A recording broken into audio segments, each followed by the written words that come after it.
Hello YouTube, this is Rascal Ryan 521 here, and today I am showing you another one of my LEGO Walking Dead MOCs in honor of Halloween. And this is my MOC of Woodbury. I built this MOC about a year ago. My dad and I actually built it. We just ran to Legoland when I was on spring break one day. We got a bunch of pieces from the pick-a-brick wall, and then we decided to build Woodbury. You know, we wanted to build a MOC together, you know, a cool father-son bonding thing, so we did that. I think it turned out really cool. And I'm just dying to show you it. Get it, dying, zombies, whatever. This MOC basically consists of the two townhouses that were made out of light blue and dark red bricks, which I got from the pick-a-brick wall, which were kind of the main colors they were featuring that day. The gate, the fighting ring, and then most importantly, the governor's like kind of mansion type place. So this is really cool. I cannot wait, like I said, I cannot wait to show you guys, and let's get started right away.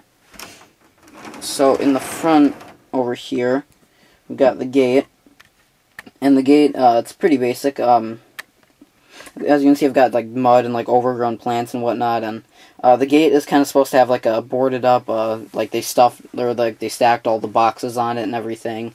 You know, they just kind of stack whatever they could find to build the gate. So that's kind of what I've got. You know, got a couple crates and then some boarded up patches over here, and a sword sticking out, so you know if the walker walks into it, you know, he impales himself like so. And then if I can set the walker up right, oops, looks like I didn't set him up right that time. If I set him up right, we've got a flick missile, because as I've said before, I love flick missiles. I think they look cool, and they add cool play features to the set. And up at the top, as like the real one, we've got some stacked tires. We've got a pair of binoculars, a little custom-made automatic weapon I built, and then a sniper, like an official Brick Arms sniper rifle, or whatever. I don't really know guns that well. And then the back of it, we just got some room for some minifigs to stand, and then it's kind of held on a swivel by that piece that's holding the torch in the background. So that's pretty cool. And the main street, if I tilt it, you might be able to see it a little bit easier. I've got kind of like the real one. Look up pictures of Woodbury Walking Dead or something on Google Images. It was basically just like kind of like a long street, like kind of looked like a section of like a town square or something. It was kind of just like two main roads, and then there was like a long row of plants. So I've got, you know, a couple of street lamps, flowers, plants, and whatnot. Another street lamp going down the middle. Some white stripes to represent that it was a road at one point. The sidewalk, and then the town buildings. So I think it looks pretty cool. You know, there's a better look at the plants. There's the fighting ring. We'll get to that in a minute. First off, over here we've got the scene. Oops, sorry, my tripod it's kind of hard to move. Over here we've got Rick Grimes, obviously our main character.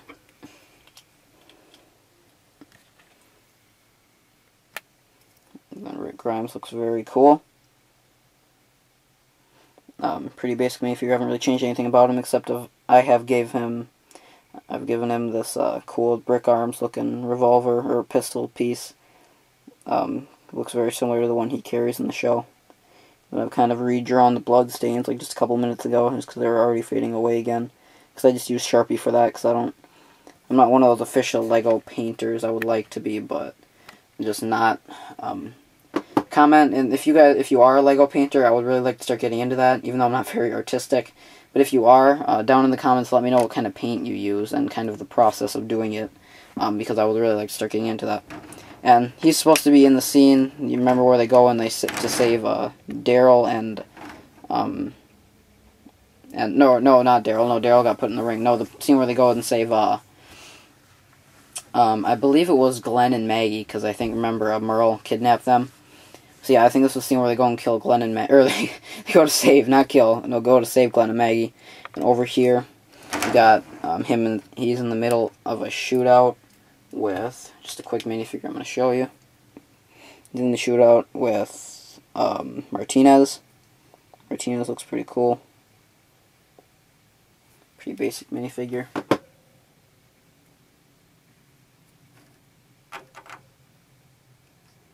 So that's him. Probably my favorite part of the MOC, or at least one of my favorite parts, we've got the fighting ring.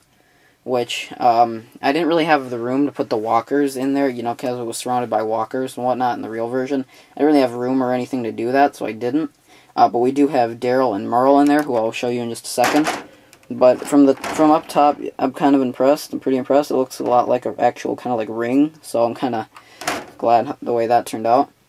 Then we just got a barrel with like an extra automatic weapon or something, you know, in case of an attack, like what's going on right now. And then Daryl and Merle are pretty cool. Here's Merle. I know I should have gray hair. I don't really have any gray hair available, so there's a spike. I think that turned out pretty neat.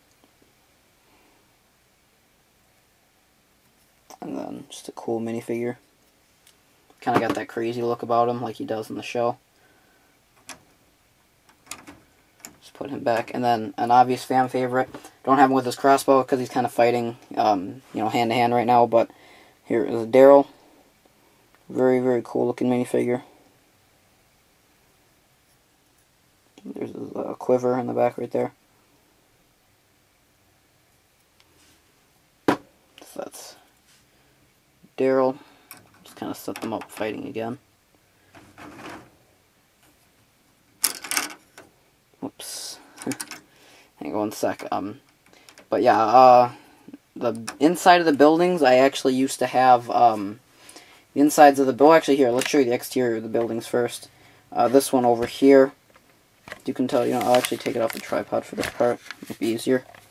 But the insides of the buildings, as you can tell, this one is a light blue. And I've just got like a little mailbox on the outside, you know, because like I said, it's just supposed to be a regular town building. There's the roof.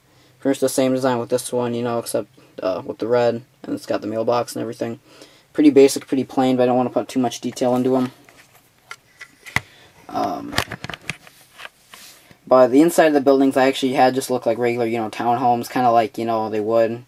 But I decided to change it up a little bit because I wanted to add more scenes, but I didn't have enough room to put them all when I was kind of setting up the minifigures in this MOC. So I decided to turn the inside of buildings and make them into scenes from the show, as you can tell by Glenn's hand and the walker, Milton. You can see through the doorways. Just turn it around. Two little scenes right here. One, we've got the walker kind of, you know, attacking, coming at Glenn, who was, I couldn't remember what he did in this scene, but I've just got him holding a, here's Glenn, by the way. Here, hang on, I think it's all the way zoomed in. That's why. Here's Glenn. He's using a table to defend himself. I think he was like chained up and he like kicked a chair at the walker to defend himself in the scene. I don't remember. This is a scene where Merle was interrogating him, by the way. And then the scene from the end of Season 3 where Walker Milton. I used to have a Milton minifigure, but I had to tear him up for parts, so I'm just using a regular Walker for now. Where he's coming at Andrea, and she was, remember, bound by, you know, the rope, and she needed to use some kind of a tool, the tool that was left on the ground, to help her escape.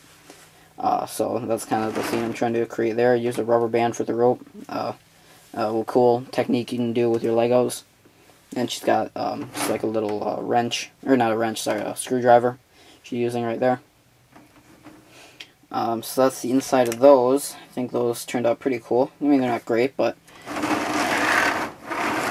look good enough. Now, here's the outside of the governor's place. Kind of hard to see. It's just a big white building with lots of patches of light gray.